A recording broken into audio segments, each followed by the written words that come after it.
اعوذ باللہ من الشیطان الرجیم بسم اللہ الرحمن الرحیم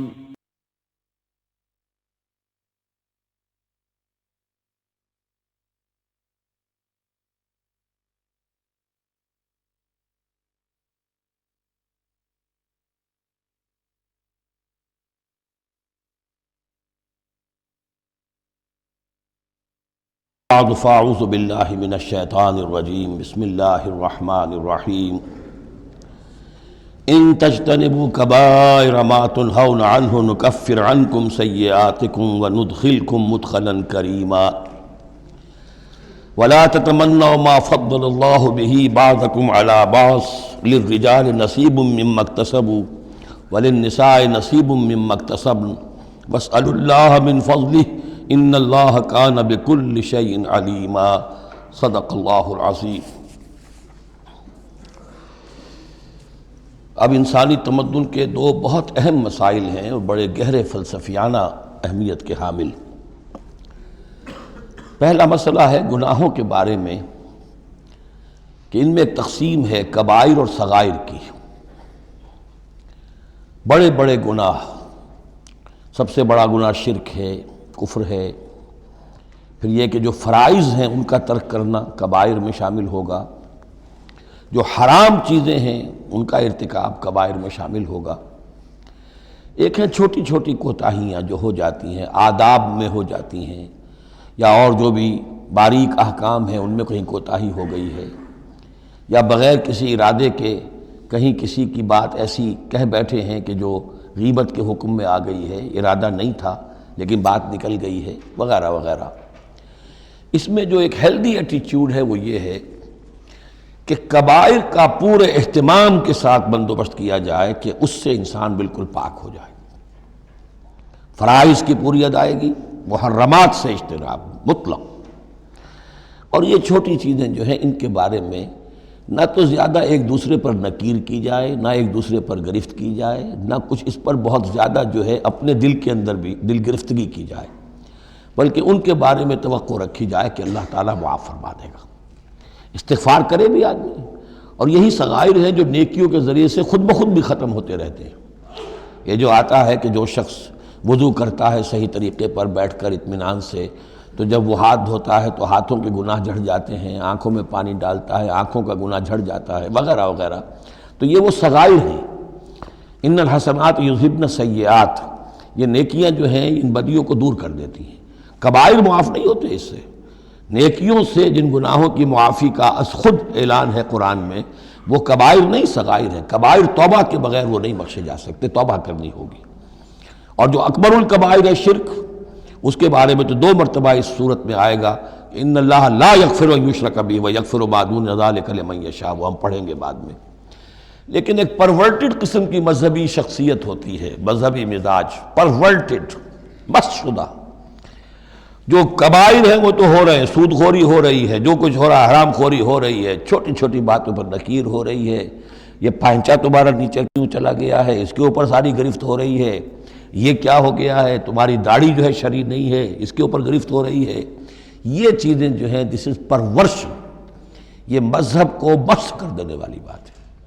قرآن مجید میں اس معاملے کو 3 جگہ پر نقل کیا گیا ہے کہ یہ فلسفہ جو ہے کہ چھوٹی چیزوں کے بارے میں درگزر سے بھی کام لو، اور یہ کہ بہت زیادہ متفکر بھی نہ ہو، سینس آف پروپورشن ہونا چاہیے۔ ان تجتنبوا کبائر ما تنہون عنہ، اگر تم اجتناب کرتے رہو گے ان بڑے بڑے گناہوں سے جن سے کہ تمہیں روکا جا رہا ہے، نکفر عنکم سیئاتکم، تمہاری چھوٹی برائیوں کو ہم خود ہی دھوتے رہیں گے، پاک کرتے رہیں گے، صاف کرتے رہیں گے۔ جو بھی نیک کام کرو گے ان کے حوالے سے وہ جو فروگزاشتیں ہیں وہ خود بخود بھی دھلتی رہتی ہیں۔ وندخلکم مدخلا کریما، اور تمہیں داخل کریں گے بہت ہی باعزت جگہ پر، جہاں کیا تمہارا مقام جو ہے باعزت اکرام کے ساتھ ہوگا۔ یہ مضمون سورہ شورى میں بھی آیا ہے، پھر سورۃ النجم میں بھی ہے، 3 مرتبہ یہ مضمون قرآن میں آیا ہے۔ دوسرا مسئلہ جو ہے انسانی معاشرے میں وہ فضیلت کا ہے۔ اب ظاہر بات ہے کہ تمام انسانوں کو ایک جیسا تو نہیں بنایا ہے اللہ نے، کسی کو خوبصورت بنا دیا، کسی کو بدصورت بنا دیا، کسی کا قد اونچا ہے، کوئی ٹھگنے قد کا ہے، لوگ اس پر ہنستے ہیں۔ یا کسی کو مرد بنا دیا، کسی کو عورت بنا دیا۔ اب عورت اپنے اندر ہی اندر کڑھتی رہے، مجھے عورت کیوں بنایا، تو اس کا حاصل کیا ہوگا؟ یا کوئی بدصورت انسان ہے، ٹھنگنا ہے کسی اور اعتبار سے، دوسرا شخص ہے وہ دیکھتا ہے کہ وہ تو بڑا اچھا ہے، تو اب اس کے اوپر کڑھنے کی بجائے کیا ہونا چاہیے کہ اللہ تعالیٰ نے مجھے جو کچھ دیا ہے مجھے اس کے اوپر صبر اور شکر کرنا چاہیے، اور جو فضل ہے کسی اور چیز میں بھی ہو سکتا ہے، میں نیکی میں آگے بڑھ جاؤں، میں خیر کے کاموں میں آگے بڑھ جاؤں، میں علم میں آگے بڑھ جاؤں، تو یہ چیزیں جو ہیں انسان دوسری چیزوں سے اپنی ان کی تلافی کر لے، بجائے اس کے کہ ایک نیگیٹو اس کی سائیکالوجی ڈیولپ ہوتی چلی جائے، کڑھنا اور اندر ہی اندر جھڑتے رہنا، جس سے کہ پھر طرح طرح کی جو ذہنی بیماریاں پیدا ہوتی ہیں، انہی کانفلکٹس کی وجہ سے، انہی فرسٹریشنز کی وجہ سے مینٹل بیلنس آدمی لوز کر بیٹھتا ہے۔ تو اس کی بجائے دیکھیے کس قدر عمدہ تعلیم دی جا رہی ہے، وَلَا تَتَمَنَّوْا مَا فَضَّلَ اللَّهُ بِهِ بَعْضَكُمْ عَلَىٰ بَعْضٍ، اور تمنا نہ کیا کرو اس شے کی کہ جس کے ذریعے سے اللہ نے تم میں سے بعض کو بعض پر فضیلت دے دی ہے۔ اب اللہ کی دی ہوئی فضیلت ہے، اس میں آپ تمنا کریں، اور دوسری طرف یہ کہ اس میں حسرت ہو جائے۔ اب اس میں خاص طور پر جو مسئلہ ہے انسانوں میں، جو آج کا سب سے بڑا مسئلہ ہے دنیا میں، جیسا کہ میں نے بتایا ایکسپلائٹ کیا جا رہا ہے، مساوات مرد و زن۔ اب یہ بھی ایک فضیلت ہے، کسی کو اللہ نے مرد بنایا، کسی کو عورت بنایا۔ اب پہلی بات یہ بتائی جا رہی ہے للرجال نصیب مما اکتسبوا، مردوں کے لیے حصہ ہے اس میں سے کہ جو وہ کمائیں گے، وللنساء نصیب مما اکتسبن، اور عورتوں کے لیے حصہ ہے اس میں سے جو وہ کمائیں گی۔ یعنی جہاں تک نیکیوں کا معاملہ ہے، بدیوں کا معاملہ ہے، خیرات کا معاملہ ہے، حسنات کا معاملہ ہے یا سیئات کا معاملہ ہے، اس میں بالکل ایکویلٹی ہے۔ مرد نے نیکی کمائی اس کے لیے، عورت نے نیکی کمائی اس کے لیے، اس میں برابری ہے۔ عورت نیکی میں مرد سے آگے نکل جائے، اتنے مرد ہوں گے کروڑوں کہ جو رش کریں گے حضرت خدیجہ کے مقام پر کہ جو ان کا نمایاں ہوگا قیامت کے دن، یا حضرت عائشہ یا حضرت فاطمہ کا مقام، تو وہ عورتیں تھیں اور مرد ہوں گے بڑے بڑے، لیکن یہ کہ ان کی خاک کو بھی نہیں پہنچ سکیں گے۔ تو یہ ہے کہ اس میں تسلیم کرے آدمی، تسلیم و رضا کہ جو بھی اللہ نے مجھے بنا دیا اور مجھے دیا ہے، اب مجھے اس میں بہتر سے بہتر کرنا ہے۔ یہ میرا شاکلہ تو اللہ کی طرف سے آ گیا ہے، کل یعمل علی شاکلتہ، اور جو ہم پڑھ چکے سورہ بقرہ میں کہ لا یکلف اللہ نفسا الا وسعہا، وسع جو ہے وہ اللہ نے بنا دی ہے۔ تو اب اس آیت کو بھی غلط کوٹ کیا جاتا ہے کمائی کے لیے کہ عورتیں بھی کما سکتی ہیں، دیکھیے لکھا ہوا نصیب مما اکتسبن، ان کے لیے حصہ ہے اس کمائی میں سے جو انہوں نے کیا۔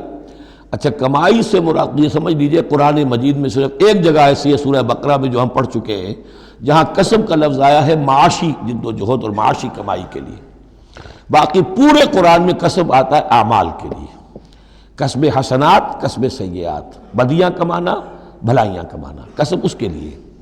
اور دلیل اس کی یہاں کیا ہے، مما اکتسبنا نصیب، اگر تو ایک عورت نے کمائی کی ہے، تنخواہ 10,000 کی ہے تو 10,000 میں سے 2,000 تو نہیں ملے گا اسے، باقی 8,000 شارٹ نہیں جائے گا، تو نصیب مما اکتسبن نہیں ہے وہ۔ تو اگر کسی کی واقعی کوئی کام کرتی ہے خاتون، اگر کوئی اس میں حرام پہلو نہیں ہے، پیشہ جو ہے وہ بھی شریفانہ ہے، اس میں جو بھی آداب ہیں پردے کے، سطر کے، حجاب کے، وہ بھی ملحوظ رکھے ہوئے، ٹھیک ہے، تو جو کمائی اس کی پوری اس کی ہوگی، اس کا حصہ تو نہیں ہوگا۔ اعمال میں البتہ آیا ہے کہ اعمال میں جو ہے مختلف اعمال کے مراتب ہوتے ہیں، کتنا خلوص نیت کتنا تھا، آداب کتنے ملحوظ رکھے، یہ ہم سورہ بقرہ میں حج کے ذکر میں بھی پڑھ چکے ہیں کہ ان لوگوں کے لیے بھی نصیب مما کسبوا، جو انہوں نے کمایا ہوگا اس میں سے حصہ ملے گا۔ تو یہاں پر یہ نیکی اور بدیوں کا تذکرہ ہے، یعنی جہاں تک مورل لیول ہے اس میں عورت اور مرد برابر ہیں، ہیومن ڈگنیٹی، ہیومن آنر اس میں برابر ہے، مورل لا برابر ہے، لیکن یہ ہے کہ باقی جو معاشرتی ذمہ داریاں ہیں اور ان کے حوالے سے جو تقسیم کار اللہ نے رکھی ہے اس کے اعتبار سے فرق ہے۔ اب اس فرق کے ساتھ اگر عورت ریکنسائل نہ کرے اور اس پر کڑھتی رہے اور مرد کے بالکل برابر ہونے کی کوشش کرے تو فساد کا سارا معاملہ جو ہے اس معاشرے کا وہ فساد کے نظر ہو جائے گا۔ وَاسْأَلُوا اللَّهَ مِنْ فَضْلِهِ، اور اللہ سے اس کا فضل تلاش کرو۔ اے اللہ تو نے مجھے اس معاملے میں کم رکھ دیا ہے، اے اللہ مجھے اس معاملے کے اندر تو مجھے ہمت دے، میں ترقی کروں، تو اللہ تعالیٰ بہت سے لوگوں کو کسی اور پہلو سے نمایاں کر دیتا ہے۔ ان اللہ کان بکل شیء علیما، یقیناً اللہ تعالیٰ ہر شے کا علم رکھتا ہے۔ وَلِكُلٍّ جَعَلْنَا مَوَالِيَ مِمَّا تَرَكَ الْوَالِدَانِ وَالْأَقْرَبُونَ، اب آخر میں پھر ایک مرتبہ جو ہے قانون وراثت کی اہمیت کو دیکھیے، اور ہر ایک کے لیے ہم نے مقرر کر دیے ہیں حصے وراثت میں جو بھی چھوڑتے ہیں والدین یا رشتہ دار۔ والذین عقدت ایمانکم، ایک نیا مسئلہ یہ پیدا ہو گیا تھا کہ ایک دوستی ہوتی ہے، بھائی چارہ ہوتا ہے، یا مدینے میں حضور نے مسلمانوں کو بھائی بھائی بنا دیا تھا، ایک انصاری ایک مہاجر بھائی، تو کیا ان کا وراثت میں حصہ ہے؟ نہیں، یہ وراثت میں حصہ منہ بولے بھائیوں کا نہیں ہے، منہ بولے بیٹے کی کوئی حیثیت نہیں شریعت میں، منہ بولے بھائی کا کوئی حصہ نہیں ہے۔ ہاں اپنی زندگی میں تم نے والذین عقدت ایمانکم، جن کے ساتھ تمہارا کوئی معاہدہ ہوا ہے، کوئی دوستی ہوئی ہے، فآتوہم نصیبہم، انہیں ان کا حصہ دے دیا کرو، یعنی اپنی زندگی میں ان کے ساتھ جو بھلائی کرنا چاہو، کوئی ہبہ کرنا چاہو اپنی وراثت میں سے بھی، اپنی وراثت میں سے وصیت کرنا چاہو، یہ کر سکتے ہو۔ لیکن جو کہ قانون وراثت میں طے ہو گیا ہے، لا وصیت لوارث، پھر وارث کے لیے کوئی وصیت بھی نہیں، اور وہ یہ کہ بہرحال وراثت میں حقدار کوئی اور نہیں ہوگا سوائے اس کے کہ جس کو اللہ نے مقرر کر دیا ہے۔ ان اللہ کان علی کل شیء شہیدا، یقیناً اللہ تعالیٰ ہر چیز پر گواہ ہے۔ اب آئی ہے وہ آیت، اصل میں کانٹے دار آیت جو ہے، جو عورتوں کے حلق سے بہت مشکل سے اترتی ہے، کانٹا بن کر اٹک جاتی ہے۔ الرجال قوامون علی النساء، یہ تمہید تھی ساری، ایک سورہ بقرہ میں تمہید آ چکی تھی، علیہن لہن مثل الذی علیہن بالمعروف وللرجال علیہن درجہ، یہ کہہ کے بات چھوڑ دی۔ آگے آئے لا تتمنوا ما فضل اللہ بعضهم علی بعض، اور مزید اس کے لیے ذہنی جو ہے تیاری کر دی۔ اب آ رہی ہے وہ چیز جو چبھنے والی چیز ہے۔ الرجال قوامون علی النساء، مرد عورتوں پر حاکم ہے۔ یہ میں ترجمہ زور دے کر رہا ہوں۔ یہ قامہ جو ہے، قامہ جب علا کے ساتھ آئے گا تو کچھ اور معنی ہوں گے، قامہ بے کے ساتھ آئے گا کچھ اور معنی ہوں گے۔ قامہ بے کسی شے کو قائم کرنا، کونوا قوامین بالقسط، اسی سورہ مبارکہ میں یہ آیت آ جائے گی، کونوا قوامین بالقسط، عدل کو قائم کرنے والے بن کر کھڑے ہو جاؤ۔ قامہ علا، کسی کے اوپر سر پر مسلط ہونا، یہ ہے گویا کہ ایک درجہ حاکمیت ہے۔ گھر کے ادارے میں حاکم ہونے کی حیثیت مرد کو حاصل ہے۔ سربراہ خاندان جو ہے وہ مرد ہے، عورت نہیں ہے۔ عورت کو بہرحال اس کے ساتھ ایک وزیر کی حیثیت سے کام کرنا ہے، یہ ہے اس کا اصل رول۔ اسی لیے میں بیان کر چکا ہوں کہ وہ جو نسیان کا معاملہ تھا، اللہ تعالیٰ نے اس کے اندر چونکہ یہ سیکنڈ رول پلے کرنا ہے اسے یقیناً اس کے جذبات کو تو زیادہ ٹھیس پہنچنے کا امکان رہے گا۔ آدمی کو ہر انسان، مرد بھی چاہتا ہے میری بات چلے، عورت چاہتی ہے میری بات چلے۔ اب آخر کار کس کی بات چلے گی؟ یا تو دونوں کسی طریقے سے کسی مسئلے میں متفق ہو جائیں، اور عورت جو ہے بیوی اپنے شوہر کو دلیل سے اپیل سے جس طرح قائل کر لے تو معاملہ ٹھیک ہو گیا۔ اب اگر نہیں ہو رہا معاملہ تو اب کس کی رائے چلے گی؟ مرد کی رائے چلے گی۔ تو کس کو اس سے ایک صدمہ پہنچے گا؟ عورت کو پہنچے گا۔ لیکن اس صدمے کا ہی جو ہے انفلوئنس، اس کو کم کرنے کے لیے سیفٹی والو، نسیان کا مادہ اللہ تعالیٰ نے عورت میں زیادہ رکھ دیا۔ اسی لیے پھر اس قانون شہادت کے اندر ایک مرد کی جگہ 2 عورتوں کو وہاں پر اس کا نصاب رکھا گیا۔ الرجال قوامون علی النساء بما فضل اللہ بعضهم علی بعض۔ اب یہ دوسری بات ہے کہ اگر وہ شوہر حاکم ہو کر ظلم کرتا ہے، ان کے حق ادا نہیں کرتا ہے، تو اللہ کے یہاں بڑی سخت پکڑ ہوگی۔ یہ تو دوسری بات ہے بالکل۔ لیکن یہ کہ جو قانون ہے اسلام کا وہ یہی ہے کہ یہ اختیار دیا گیا، اب آپ اس اختیار کا غلط استعمال کر رہے ہیں، آپ اس کو ظلم کا ذریعہ بنا رہے ہیں، تو اس کی سزا اللہ تعالیٰ کے ہاں آپ کو مل جائے گی۔ بما فضل اللہ بعضهم علی بعض، بسبب اس فضیلت کے جو اللہ نے بعض کو بعض پر دی ہے، وبما انفقوا من اموالہم، اور بسبب اس کے کہ جو وہ خرچ کرتے ہیں اپنے مال۔ اب دیکھیے یہ خرچ کرنے کا معاملہ اسلام میں شادی سے شروع ہو گیا۔ شادی مرد کی بھی ضرورت ہے، عورت کی بھی ضرورت ہے، لیکن مرد مہر دیتا ہے، عورت مہر وصول کرتی ہے۔ تو جو خرچ کرنے والا ہے اب اس کی ایک حیثیت دوسری ہو گئی۔ پھر گھر میں اس کا نان نفقہ پورا جو ہے، اس کا خرچہ، اس کی ذمہ داری، اس کو سپورٹ کرنا شوہر کے اوپر ہے، تو اب وہ مال خرچ کر رہے ہیں۔ بما انفقوا من اموالہم، فالصالحات، تو نیک بیویاں کون ہیں؟ جو کہ ایک یوں سمجھیے قرآن کے نزدیک ایک عورت کا جو اچھا کردار ہونا چاہیے، ایک خاتون خانہ کی جو بہترین روش ہونی چاہیے، وہ یہاں 3 الفاظ میں آئی ہے۔ فالصالحات، نیک بیویاں قانتات، ایک تو فرما بردار ہوتی ہیں، شوہروں کی فرما بردار۔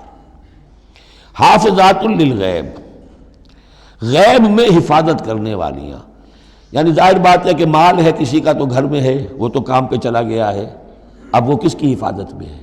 بیوی کی حفاظت میں ہے۔ اسی طرح اب بیوی کی جو عصمت ہے وہ در حقیقت مرد کی عزت ہے، اب وہ اس کی عزت کی حفاظت کرے اس کی غیر موجودگی میں۔ اسی طرح مرد کے راز ہوتے ہیں، سب سے زیادہ بڑھ کر جو ہے رازدان وہ تو بیوی ہوتی ہے۔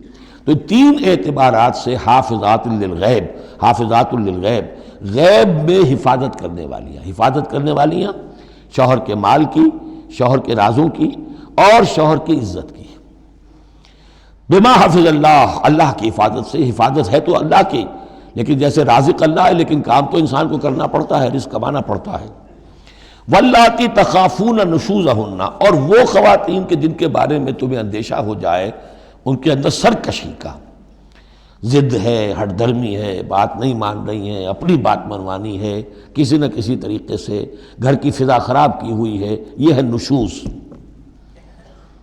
ذہناً تسلیم نہ کرنا کہ میری حیثیت جو ہے وہ بہرحال شوہر کے تابع دار کی ہے، اس کو اگر تسلیم نہیں کریں گے تو ظاہر بات ہے فرکشن ہوگی، اور فرکشن جو ہے اس کے نتیجے کے اندر وہ گھر کے اندر جو ہے وہ ایک فساد پیدا ہوگا۔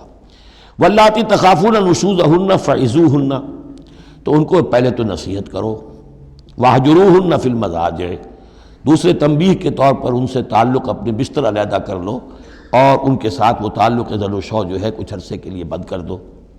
وَاضْرِبُوهُنَّ، اس پر بھی ٹھیک نہ ہو تو انہیں مارنے کی بھی اجازت ہے۔ اس میں حضور نے جو روکا ہے وہ یہ ہے کہ چہرے پر نہ مارا جائے اور کوئی ایسی مار نہ ہو جس کا مستقل نشان جسم پر پڑے۔ اب یہ چیزیں اللہ کا کلام ہے، اس کے اندر جو ہے کوئی ہمارے لیے کوئی جھجک نہیں ہے، معاشرتی زندگی کو ٹھیک رکھنے کے لیے اس کی ضرورت پیش آئے تو وہ بھی کرنی ہوتی ہے۔ فَإِنْ أَطَعْنَكُمْ، پھر اگر وہ تمہاری اطاعت کریں، فَلَا تَبْغُوا عَلَيْهِنَّ سَبِيلًا، تو اب ان پر خام خواہ کی زیادتی کرنا، پچھلے غصے نکالنا، بار بار جو ہے وہ اپنے غصے کا اظہار کرنا، یہ بھی ٹھیک نہیں ہے۔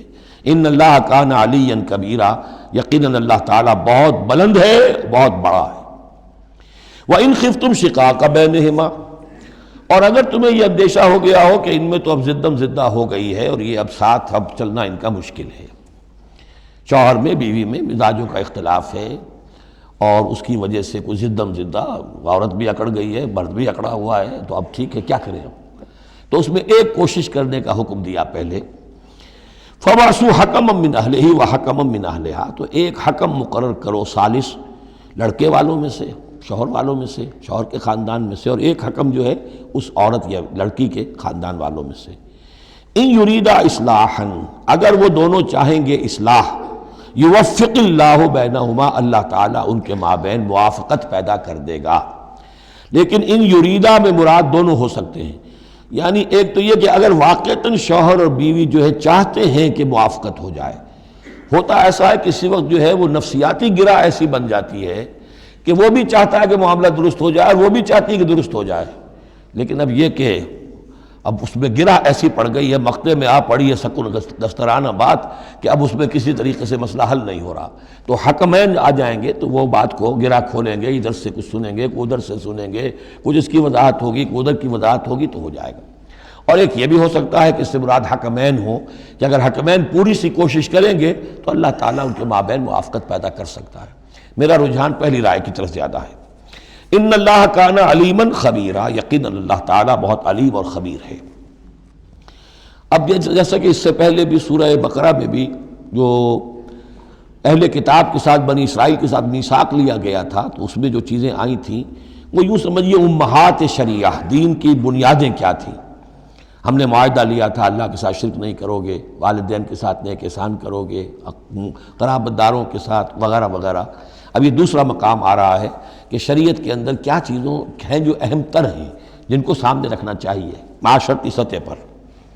سب سے پہلی بات وَاعْبُدُوا اللَّهَ وَلَا تُشْرِكُوا بِهِ شَيْئًا، پہلا حق اللہ کا ہے، اللہ کی بندگی اور پرستش کرو، اس کے ساتھ کسی کو شریک نہ ٹھہراؤ۔ نمبر 2 وَبِالْوَالِدَيْنِ إِحْسَانًا، یہ 4 مقامات قرآن میں ہیں جہاں اللہ کے حق کے فوراً بعد والدین کے حق کا تذکرہ ہے۔ والدین کے ساتھ حسن سلوک، یہ بھی ہمارے ہاں کے خاندانی نظام کے لیے بہت اہم بنیاد ہے کہ والدین کے ساتھ ان کا ادب ہو، ان کی خدمت ہو، ان کے ساتھ حسن سلوک ہو، ان کے سامنے آواز پست رکھی جائے۔ بڑی تفصیل سے سورہ بنی اسرائیل میں یہ بات آئے گی لیکن یہ کہ یہ ہمارے معاشرے میں خاندان کے استحکام کی یہ بھی ایک بہت اہم بنیاد ہے۔ وَبِذِي الْقُرْبَىٰ، اور قرابت داروں کے ساتھ، وَالْيَتَامَىٰ وَالْمَسَاکِین، اور یتیموں کے ساتھ اور مسکینوں کے ساتھ، وَالْجَارِ ذِي الْقُرْبَىٰ، اور وہ ہمسایہ جو قرابت دار بھی ہو۔ پہلے عام طور پر محلے ایسے ہی ہوتے تھے، ایک ہی قبیلہ ایک جگہ رہ رہا ہے، رشتہ داری بھی ہے، ہمسائے کی بھی ہے۔ وَالْجَارِ الْجُنُبِ، اور اجنبی ہمسایہ بھی ہو سکتا ہے، جیسے آج کل شہروں میں ہوتے ہیں ہمسائے اجنبی ہوتے ہیں۔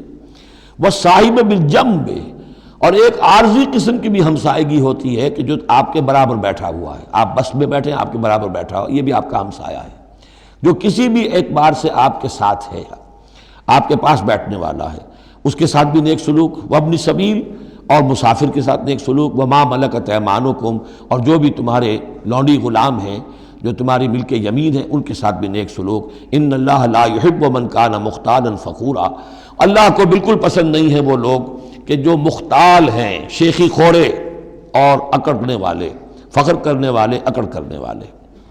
الذین یبخلون ویامرون الناس بالبخل، جن میں یہ شیخی خوری ہوتی ہے، اکڑ ہوتی ہے، پھر وہ بخیل بھی ہوتے ہیں، اس لیے کہ عام طور پر تو انہیں اپنا جو تکبر ہوتا ہے وہ دولت کے برابر ہوتا ہے، انہیں معلوم ہے ہمارے پاس دولت ہے، تو ظاہر بات ہے دولت اگر وہ خرچ کر دیں گے اور دولت جو ہے نہیں رہے گی تو عزت نہیں رہے گی۔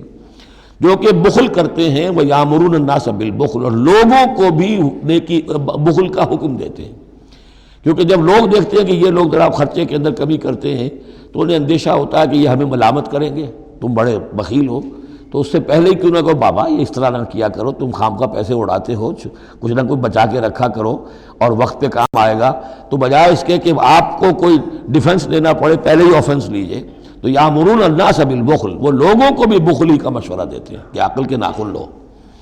وَيَكْتُمُونَ مَا آتَاهُمُ اللَّهُ مِنْ فَضْلِهِ، اور وہ چھپاتے ہیں اس کو جو اللہ نے انہیں اپنے فضل میں سے دیا ہے۔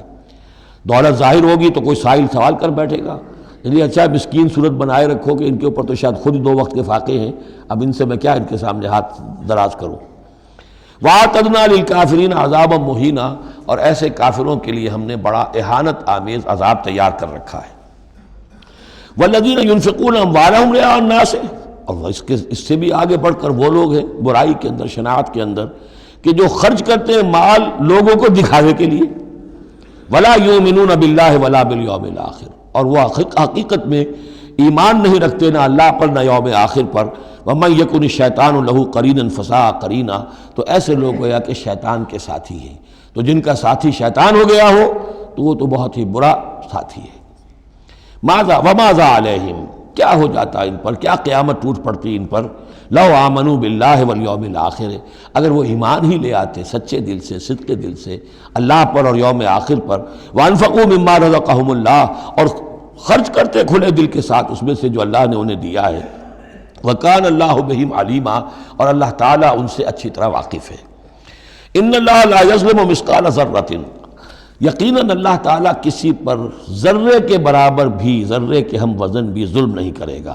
لا یظلم مثقال ذرۃ وَإِن تَكُ حَسَنَةً یضاعفھا، اگر نیکی ہوگی وہ ذرہ عمل کا جو ہے نیکی کا ہے، اس سے دگنا کرے گا، بڑھائے گا، بڑھوتری کرے گا۔ وَيُؤْتِ مِن لَدُنْهُ، نہ صرف اس کو بڑھا کر دے گا واپس بلکہ اور اپنے پاس سے یؤتِ مِن لَدُنْهُ أَجْرًا عَظِیمًا، خاص اپنے خزانے فضل سے مزید بہت بڑا اجر دے گا۔ اب یہ آیت جو آ رہی ہے، آیت نمبر 41 سورہ مبارکہ کی، یہ بڑی اہم ہے، یہ وہ شہادت علی الناس سے متعلق ہے جو سورہ بقرہ میں جو مضمون آیا تھا کہ اے مسلمانوں تمہیں اب شہداء علی الناس بنایا گیا، جیسے کہ نبی تم پر شہید تھے یا نبی نے تم پر شہادت دی ہے۔ نبی قیامت کے دن کھڑے ہو کر کہیں گے اے اللہ میرے پاس جو دین آیا تھا میں نے انہیں پہنچا دیا تھا، اب یہ ذمہ دار ہیں، they are responsible for their attitude and conduct۔ تو یہ بات تمہیں کہنی ہے قیامت کے دن کھڑے ہو کے، اے اللہ ہم نے اپنے زمانے کے لوگوں تک تیرا دین پہنچا دیا تھا، اب اس کے بعد جو بھی طرز عمل ہے یہ جواب دیں۔ ایسا نہ ہو کہ الٹا وہ ہمارے اوپر مقدمہ کرے کہ اللہ ان بدبختوں نے ہمیں نہیں پہنچایا، یہ خزانے کے سانپ بن کر بیٹھے رہے۔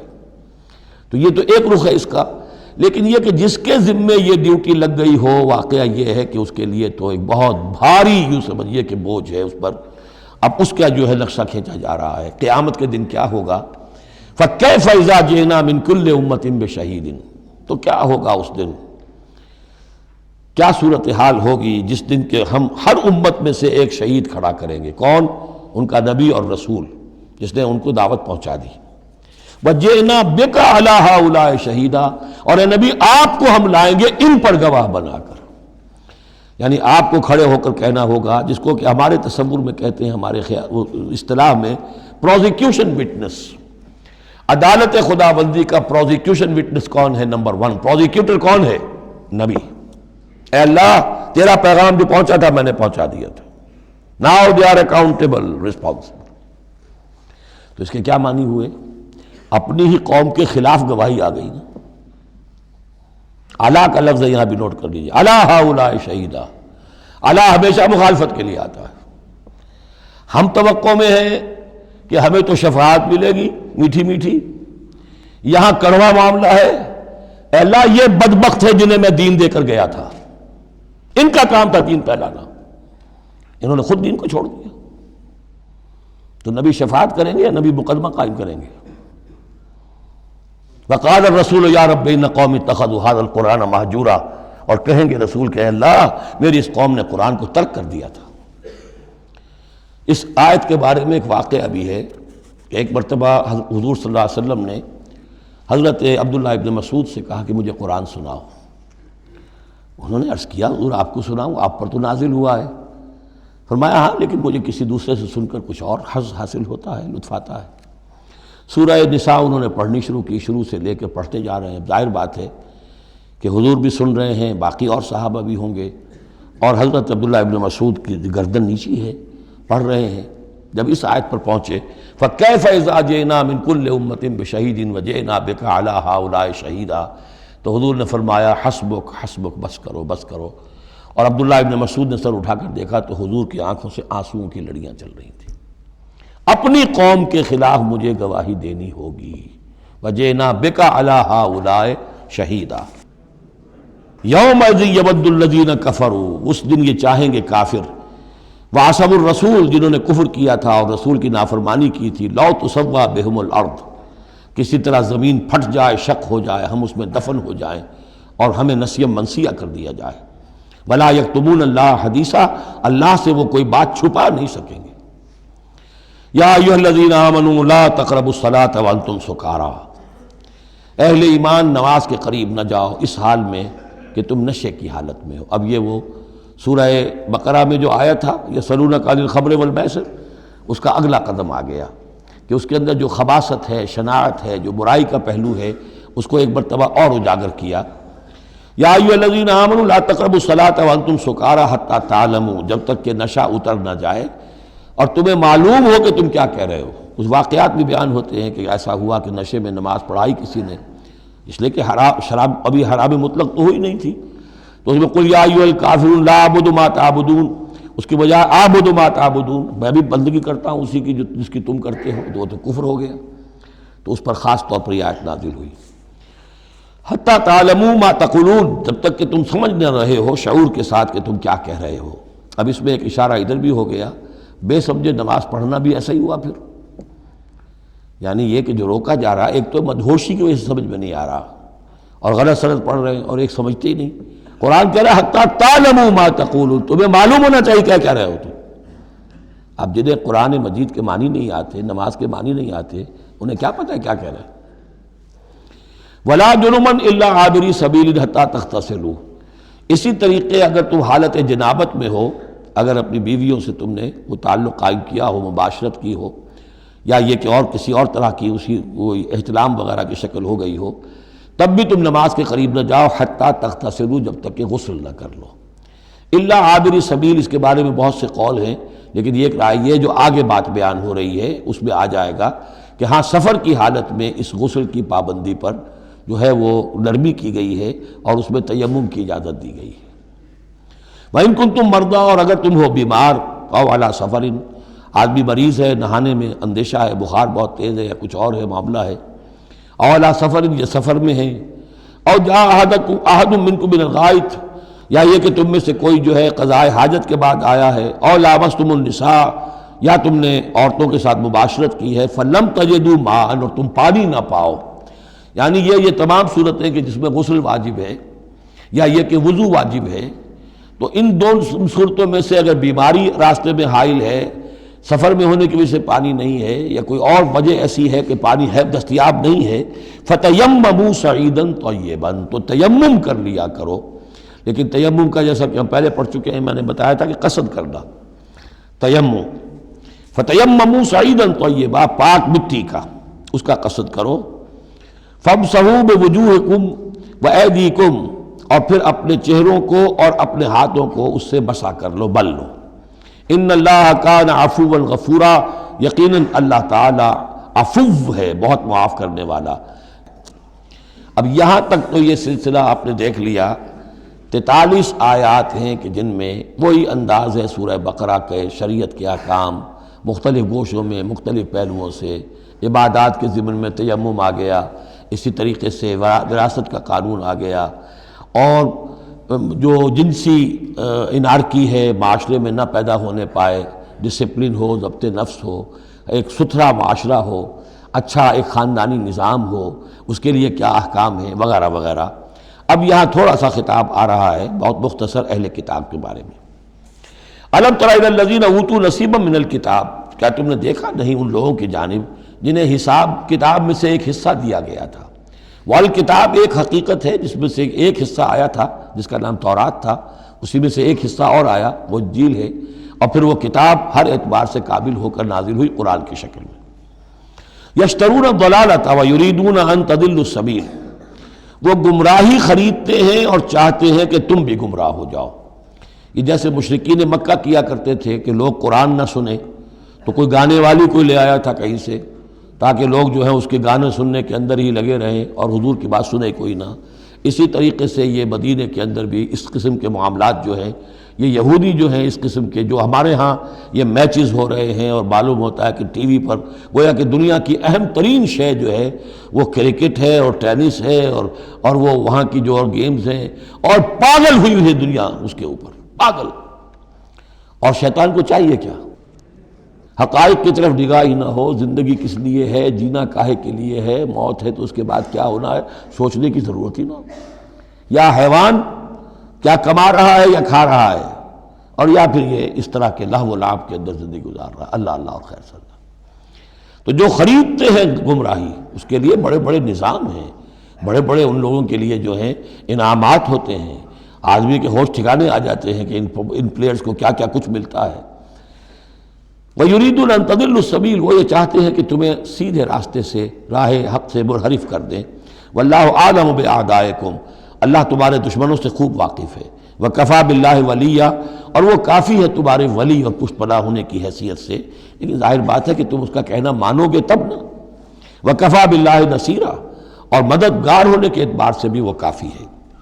مِنَ الَّذِينَ هَادُوا يُحَرِّفُونَ الْكَلِمَ عَن مَّوَاضِعِهِ، ان یہودیوں میں سے ہی وہ لوگ ہیں کہ جو کلام کو اس کے اصل مقام سے پھیرتے ہیں.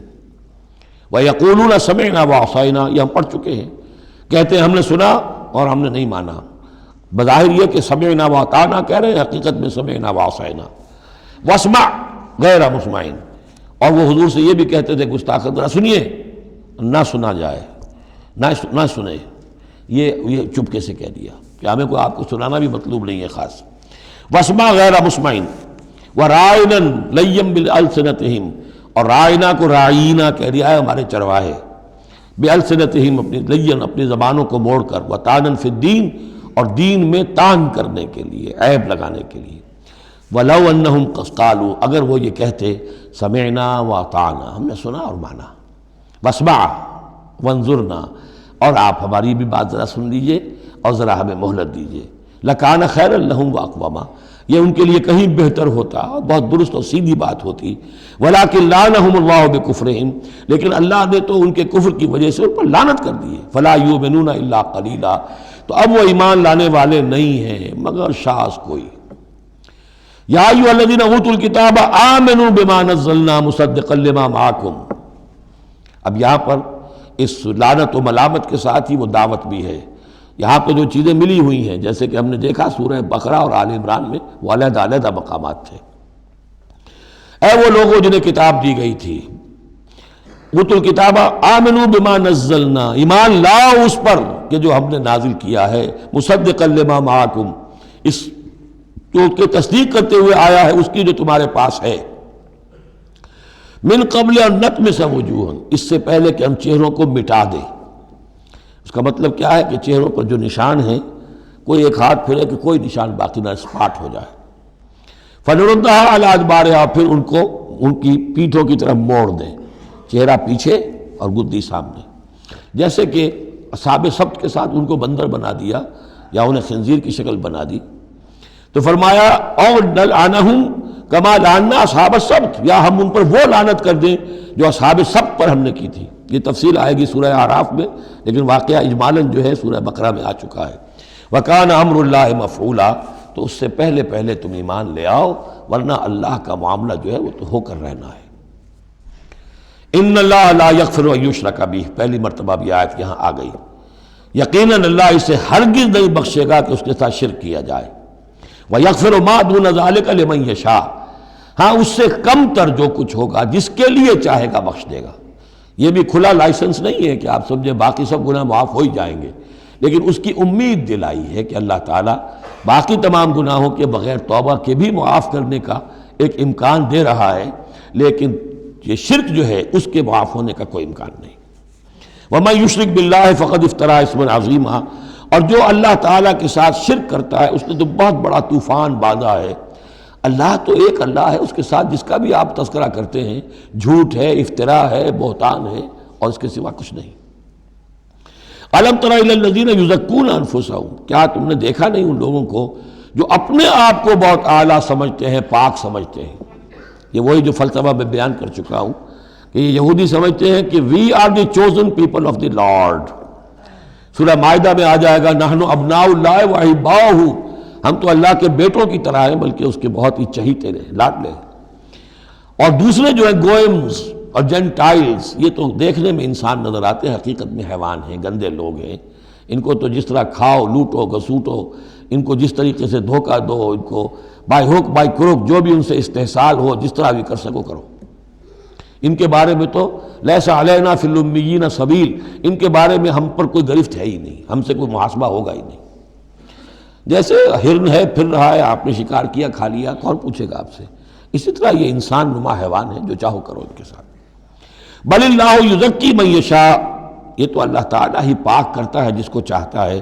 ولا یظلمون فتیلا، یہ تمہارے کہنے سے تم پاک نہیں ہو جاؤ گے، اونچے نہیں ہو جاؤ گے، اعلیٰ عرفہ نہیں ہو جاؤ گے۔ ہاں کہ ظلم نہیں کیا جائے گا ان پر کچھ بھی، فتیل کے برابر بھی۔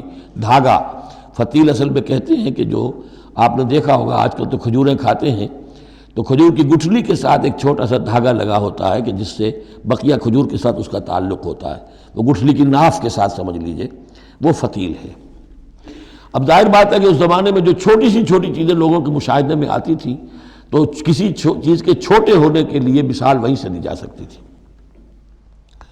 انظر کیف یفترون علی اللہ الکذب، دیکھو کیسے یہ لوگ اللہ پر جھوٹ باندھ رہے ہیں۔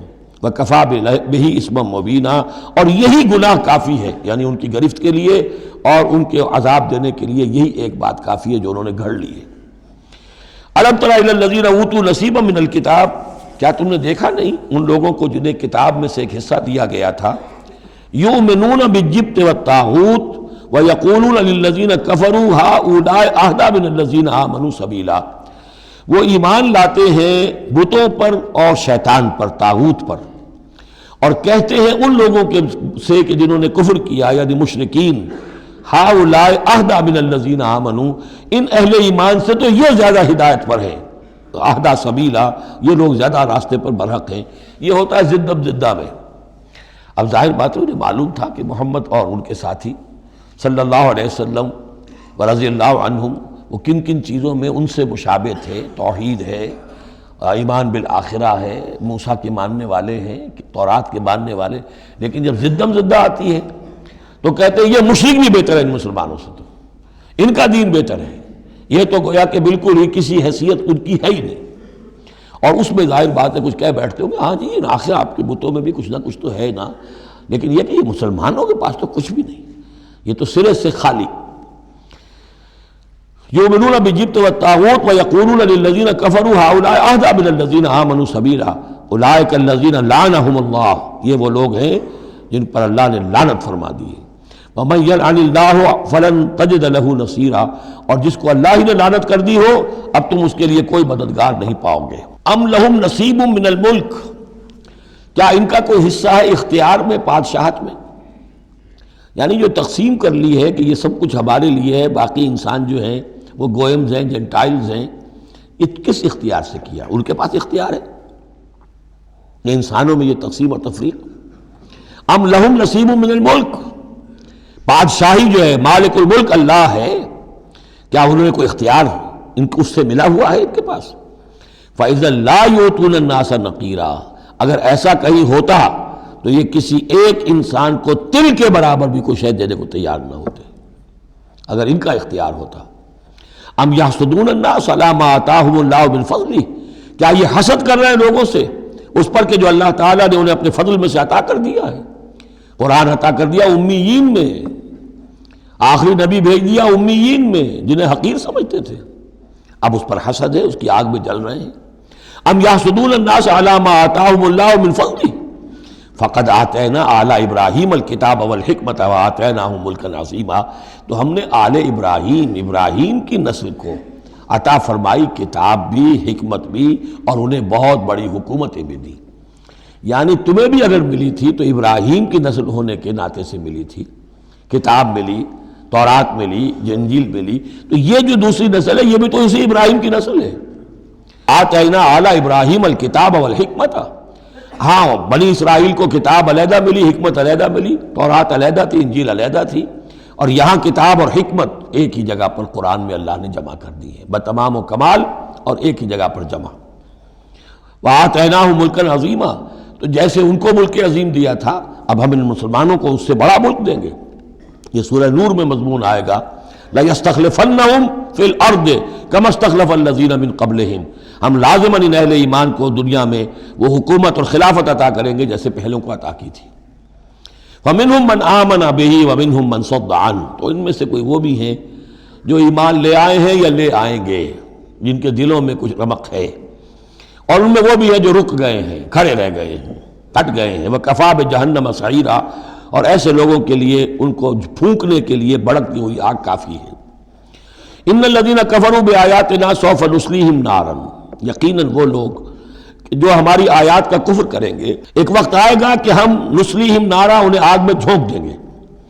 کلما نضجت جلودہم بدلناہم جلودا غیرہا، جب بھی اور جیسے بھی ان کی کھالیں، جلدیں جھلس جائیں گی، جل جائیں گی، ہم انہیں نئی کھالیں دے دیں گے، نئی جلدیں دے دیں گے، لیذوقوا العذاب، تاکہ وہ عذاب کا مزہ چکھتے رہیں۔ اب یہ بھی ایک بہت بڑی میڈیکل حقیقت ہے کہ جو اصل حس ہے پین کی وہ کھال ہی میں ہے، اندر جو ہے چاہے وہ ہمارے مسلز ہیں ان کے اندر جلن کی ہوگی لیکن احساس نہیں ہوگا اس کا۔ اصل جو ہے احساس جلن کا، چٹکی ہے، کوئی اور تکلیف ہے، کانٹا چبھا ہے، اور یہ ساری چیزیں جو بھی ہیں اس کا سارا احساس جو ہے سینسیٹیو جو ہے وہ سکن ہے۔ تو سکن چونکہ ان کے لیے تکلیف کا موجب ہو رہی ہے، سکن جل گئی، اب انہیں نئی سکن دی جائے گی۔ بدلناہم جلودن غیرہا، اس کے سوا اور کھال دے دی جائے گی تاکہ وہ سوزش مسلسل رہے، وہ جلن کا احساس برقرار رہے، اس میں کمی نہ ہو۔ لیذوقوا العذاب، تاکہ وہ عذاب کا مزہ چکھتے رہیں۔ ان اللہ کان عزیزا حکیما، یقیناً اللہ تعالیٰ زبردست ہے، کمال حکمت والا۔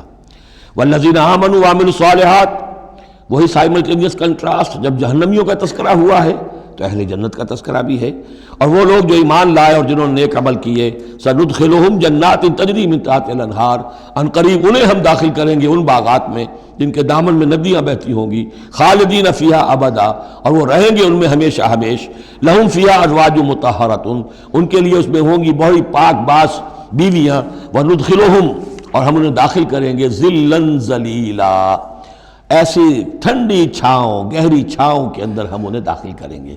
ظل اور ذلیل، بہت ہی ٹھنڈی چھاؤں۔ یہاں اب وہ ختم ہوا حصہ کہ جو اہل کتاب کی طرف روح سخن اور خطاب تھا، اب پھر مسلمانوں سے۔ ان اللہ یامرکم ان تؤدوا الامانات الی اہلہا، اور یہ دو تین آیتیں نہایت اہم ہیں قرآن مجید کی۔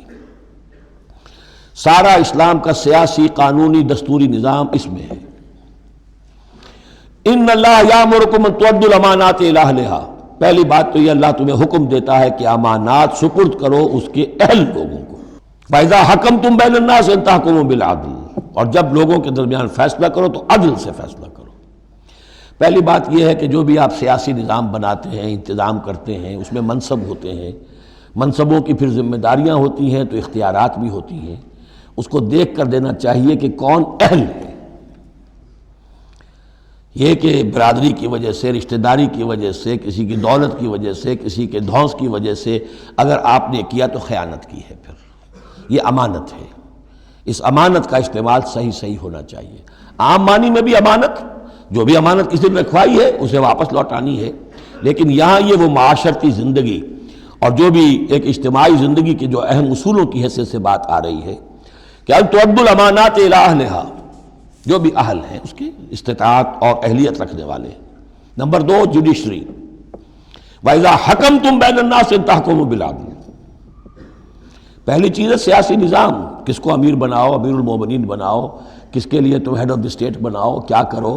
وہ تو جو بھی نظام ہوگا پہلے تو یہ کہ وہ اہلیت کی بنیاد پر ہو. نمبر 2 جوڈیشری جو ہے وہ مضبوط ہو. اذا حکمتم بین الناس ان تحکموا بالعدل، جب لوگوں کے مابین تم فیصلے کرو تو عدل کے ساتھ کرو.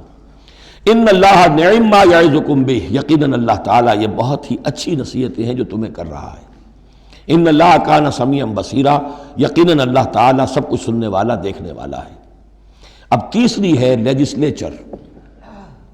آپ کو معلوم ہے یہ 3 پلرز ہیں ماڈرن سٹیٹ کے. چوتھا کہہ دیتے ہیں کہ پریس بھی چوتھا پلر ہے، یہ کہنے کی باتیں ہیں، اصل میں تو 3 ہی ہیں. لیجسلیچر، جوڈیشری اور انتظامیہ، ایگزیکٹو. ایگزیکٹو کی پہلی آیت آ گئی، جسے اختیار دینا ہے دیکھ لو کہ اہل ہے کہ نہیں. عدلیہ، اور اب تیسری بات لیجسلیچر. لیجسلیچر کے اصول کیا ہوں گے؟ یا ایھا الذین آمنوا اطیعوا اللہ واطیعوا الرسول، اے اہل ایمان اطاعت کرو اللہ کی اور اطاعت کرو رسول کی. یعنی کوئی قانون اللہ اور اس کے رسول کی منشا کے خلاف نہیں بنایا جا سکتا. یہ ہمارے دستور میں بھی لکھا ہوا ہے، no legislation can be done repugnant to the Quran and the Sunnah. لیکن یہ جو میں آج کل کہہ رہا ہوں کہ یہ منافقت کا پلندہ ہے کہ اس کی کوئی ضمانت نہیں، اس کی ایگزیکیوشن کی، امپلیمنٹیشن کی کوئی اسکیم موجود نہیں. لکھا ہوا ہے اوپر. اطیعوا اللہ واطیعوا الرسول، اللہ کے احکام اور رسول کے احکام، یہ 2 مستقل سورسز آف لا ہیں، مستقل سورسز آف لا. منکرین سنت کی یہاں نفی ہوتی ہے. وَأُولِي الْأَمْرِ مِنْكُمْ، اور اپنے میں سے اولو الامر کی بھی اطاعت کرو. لیکن یہاں جو عجیب بات ہے وہ یہ ہے کہ 3 کی اطاعت آئی، اللہ کی، رسول کی، اولی الامر کی. 2 کے لیے اطیعوا، تیسرے کے لیے نہیں ہے. یا تو یہ بھی ہو سکتا تھا کہ اطیعوا ایک مرتبہ آ جاتا اور تینوں کو کور کر جاتا. یا ایھا الذین آمنوا اطیعوا اللہ والرسول واولی الامر منکم، تینوں برابر ہو جاتے.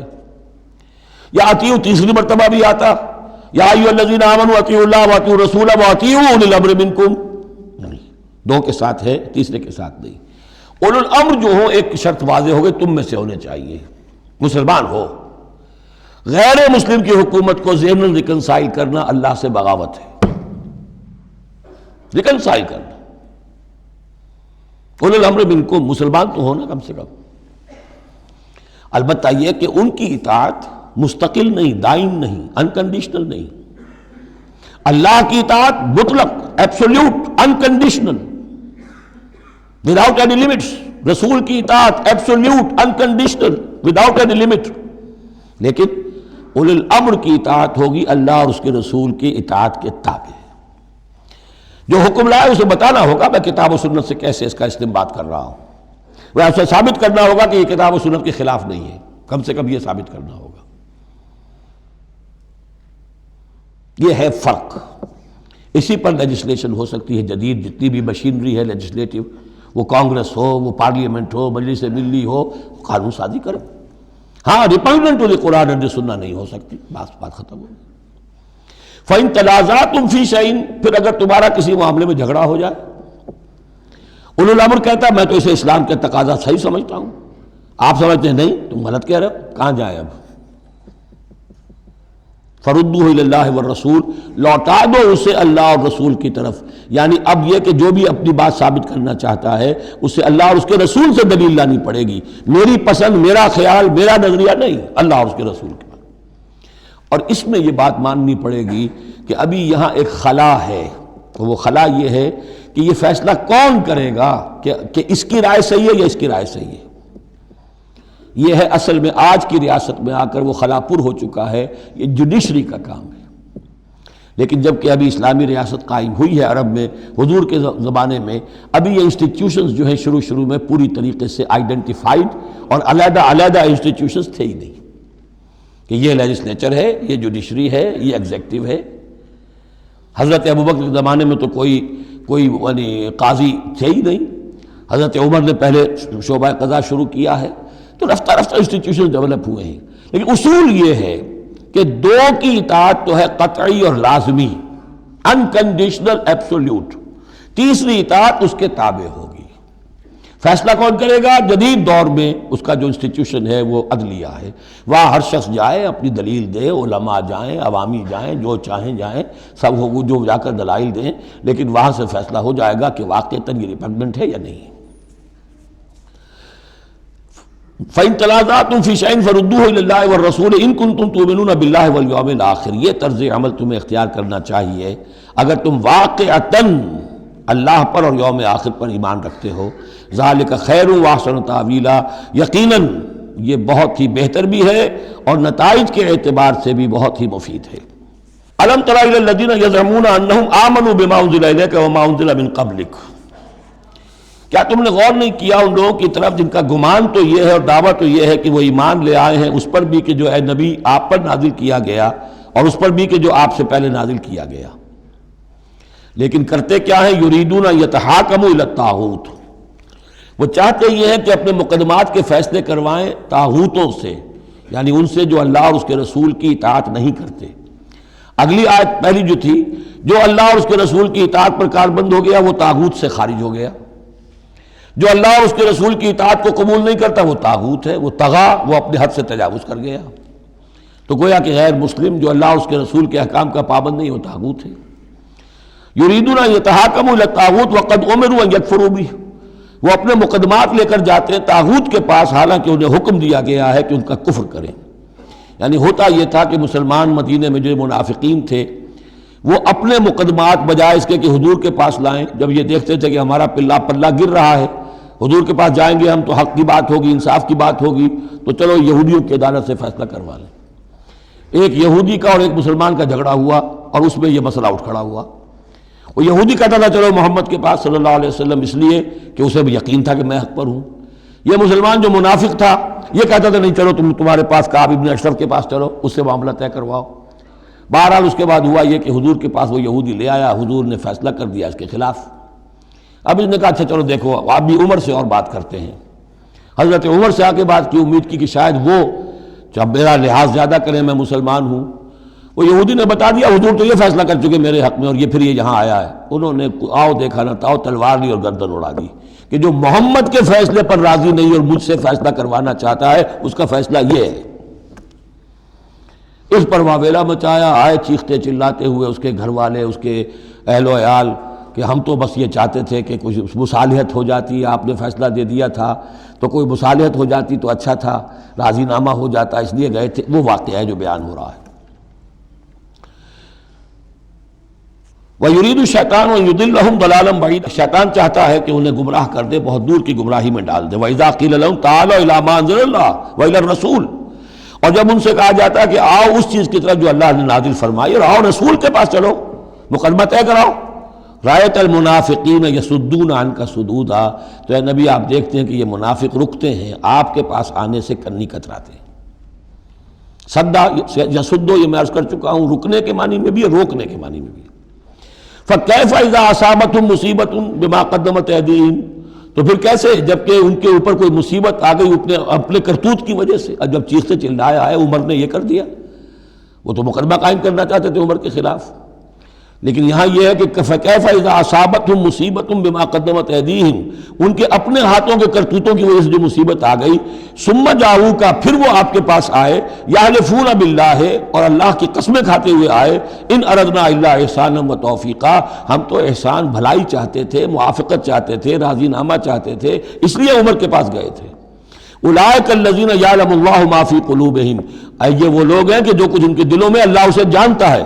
فاعرض عنہم، تو اے نبی ان سے آپ رخ پھیر لیجئے، وعظہم، اور ان کو ذرا نصیحت کیجئے، ڈانٹیے ڈپٹیے، وقل لہم فی انفسہم قولا بلیغا، اور ایسی بات کہیے ان سے جو ان کے دلوں میں اتر جائے۔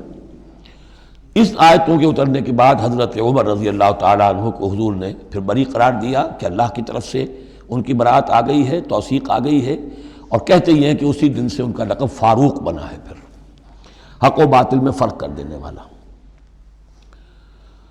وما ارسلنا من رسول الا لیطاع باذن اللہ۔ اب ایک بات نوٹ کر لیجئے، منافقت جو یہاں پر زیر بحث آئے گی سورہ مبارکہ میں، وہ 3 عنوانات کے تحت ہے۔ منافقوں پہ نماز بھاری نہیں تھی، روزہ بھاری نہیں تھا، 3 چیزیں بھاری تھیں۔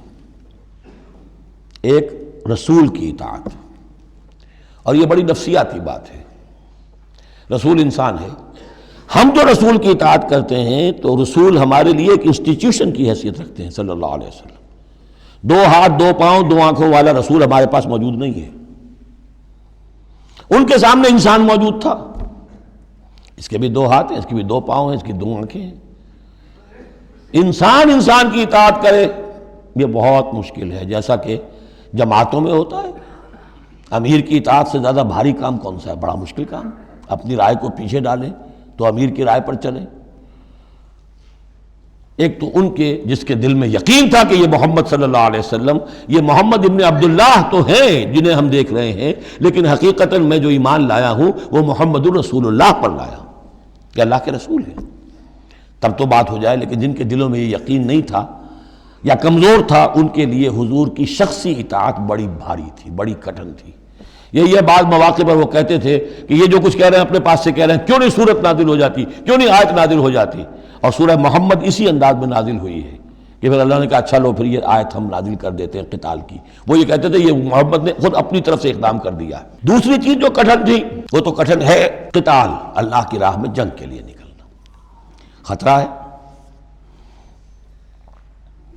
مرحلہ سخت ہے اور جان عزیز۔ اور تیسری چیز ہجرت۔ اب ہجرت میں منافقین مدینہ نہیں، منافق جو اور تھے گردا گرد کے اور مکے میں جو تھے ان کا ذکر آئے گا اب آگے۔ گھر بار چھوڑ کر، خاندان والوں کو چھوڑ کر نکل جانا آسان کام نہیں۔ اب سب سے پہلے اطاعت رسول، اس کی کیا اہمیت ہے۔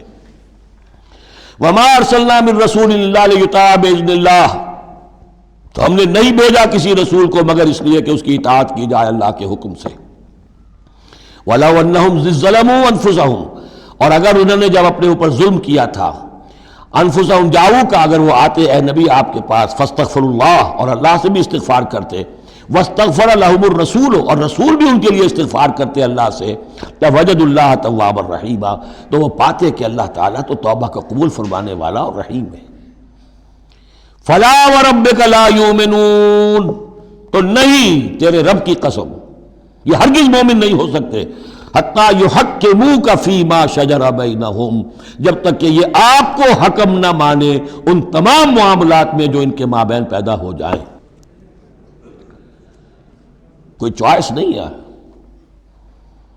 جو بھی جھگڑا ہے، جو اختلاف ہے، جو بھی مسئلہ ہے، اس میں آپ کو حکم اگر نہیں مانتے تو تیرے رب کی قسم یہ مومن نہیں ہے۔